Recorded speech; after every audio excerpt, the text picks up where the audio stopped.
হরে কৃষ্ণ, রাধে রাধে। অনেক বছর পর লাঙ্গলবন স্নান করতে গিয়েছিলাম। আসলে আপনি চাইলে হবে না, ভগবান আপনাকে নিয়ে যেতে হবে। তাই বাড়ি থেকে আমরা কলাপাতা, মাছ, ফুল, কলা যা যা লাগে নিয়ে গেছিলাম, এবং চিড়া মুড়ি দই নিয়ে গেলে আরও বেশি ভালো, যেহেতু স্নান করে খালি মুখে আসতে হয় না। তাই বাড়ি থেকে আমরা জামা কাপড় আর দই টই চিড়া আর সেই ছোট্টবেলায় লাঙ্গলবন্দে যাওয়া হয়েছে, তাই এবার মনস্থ করলাম বাবার বাড়িতে যখন গিয়েছি তো এবার লাঙ্গলবন্দে যাব। আর আমাদের বাপের বাড়ি থেকে লাঙ্গলবন্দ বেশি বেশি দূরে না।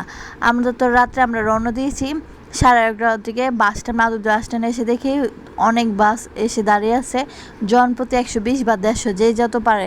তো আমরা এক বাসে উঠে গেলাম, আর আমাদের মাদুর বাস স্ট্যান্ড থেকে ডাইরেক্ট বাস পাওয়া যায় লাঙ্গলবন্দে যেতে। তাই কোনো কষ্ট হয় না, কোনো অসুবিধা হয় না। আমরা যেতে যেতে মাত্র 1 ঘন্টা লাগছে, আর খালি রাস্তা তো।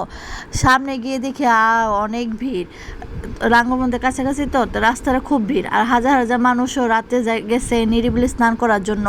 আমার মতো আপনার মতো সবাই ভাবছে রাতে হয়তো মানুষ কম হবে, কিন্তু না, দ্বিগুণ মানুষ হয়েছে রাত্রে।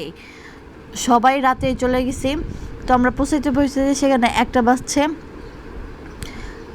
তাই সবাই মনে করলো যে হয়তো রাতে ভিড় কম হবে, পুণ্যতিথি যেহেতু অষ্টমী স্নান 2টা বাজে লাগবে।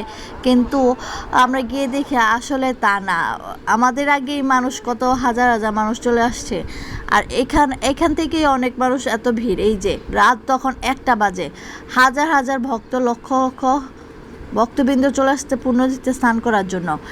আর আমরা এতক্ষণ বসেছিলাম, আমাদের সাথে যারা গেছিলো তারা স্নান করতে গেছে। আমরা স্নান করতে করতে 4:30টার দিকে আমরা স্নান করতে গেছি। আস্তে আস্তে স্নান করে, মানে ঠেলাঠেলি ভিড়ে আস্তে আস্তে আমাদের 1 ঘন্টা লাগছে স্নান করে আসতে।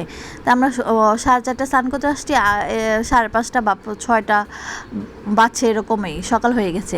আর স্নান করে আসে খালি মুখে বাড়িতে যেতে নেই। আমরা তাই চিড়া, দই, মুড়ি, খই, কলা একসাথে মেখে খেয়েছি। স্নান করে এসে এগুলো খেতে হয়। আর এই তো আমরা এখন বাড়ির উদ্দেশ্যে রওনা দিব। এখন সকাল হয়তো 6টা বাজে বা 5:30 বাজে, এরকমই। এখনও কত ভিড়, অনেক মানুষ। আর এই পুণ্যতিথিতে সবসময় তীর্থস্থানে সবসময় এত মানুষ ভিড় হয়। এখন কত মানুষ আসবে, এখন কত মানুষ যাবে, তাই রাস্তা এত ভিড়। আর অনেকে রাতে আসছে, তাই সকালে চলে যেতেছে। আর এখন সকালে আসবে, স্নান টান করে যাবে, ভোরবেলা আসবে, দুপুরে আসবে, সন্ধ্যাবেলা আসবে। যেহেতু রাত্রে পাইছে, আবার সকালেও সারাদিন পাইছে পরের দিন। আর স্নান করে এসে এই তো চাল ডাল পয়সা, কাঁচা পয়সা দিতে হয় রাস্তায় যারা বসে থাকে, ব্রাহ্মণকেও দিতে হয়। তাই মায় বাড়ি থেকে এগুলো নিয়ে আসছে।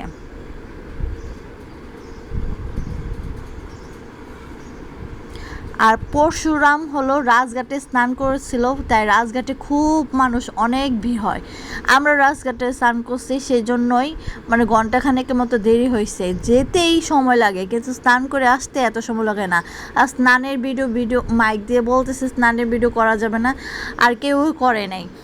আর লাঙ্গলবন্দে এই জল দ্বারা স্নান করে পরশুরাম মুনি পাপ মুক্ত হয়েছিলেন। পরশুরাম মুনির পাপ মুক্তির কথা স্মরণ করে বহু বছর ধরে পুণ্যতিথিরা এই অষ্টমী পুণ্যস্থান করে আসছেন। চৈত্র মাসে শুক্লপক্ষে অষ্টমী তিথিতে জগতে সকল পবিত্র স্থানে পুণ্য ব্রহ্মপুত্র নদে মিলিত হয়। এই ঐতিহাসিক লাঙ্গলবন্দ স্নানের উৎসব বহু বছর ধরে চলে আসতেছে।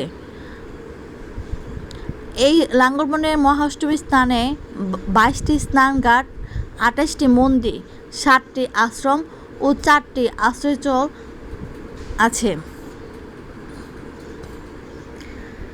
আর আমরা যেতে যেতে অনেক মেলাও বসেছে, আর অনেকগুলো আশেপাশে মন্দিরও আছে। যে যার মতো স্নান করে ঠাকুরকে দর্শন করে চলে যাচ্ছে, আমরাও বাড়ির উদ্দেশ্যে চলে যাব। আর ছোট্ট সময় যেখানে শেষবারের মতো আসছি, ছোট সময় আমি আর ভাই, মা আর মার মাসি। আর মা হলো মাসির কাছে রেখে গেছে। আমরা 2 ভাই, মানে একজন আমি আমার ভাই হারিয়ে গেছিলাম। যাক, ঠাকুর আবার মার কাছে ফিরে দিছে। আমরা ভিড়ের মধ্যে হারিয়ে গেছিলাম, পরে ভগবানই হয়তো পায়ে দিছে আমাদেরকে। এই তো আমরা এখন রাস্তায় চলে আসছি। এই দেখেন ওভারব্রিজে পিঁপড়ের মতো মানুষ, এখন কত মানুষ যাবে আসবে। আমরা এখন বাসের জন্য অপেক্ষা করছি। আর মেইন রাস্তা তো খুব ভিড়। ভিডিওটা এই পর্যন্তই। সবাই ভালো থাকবেন, সুস্থ থাকবেন। Tata, by.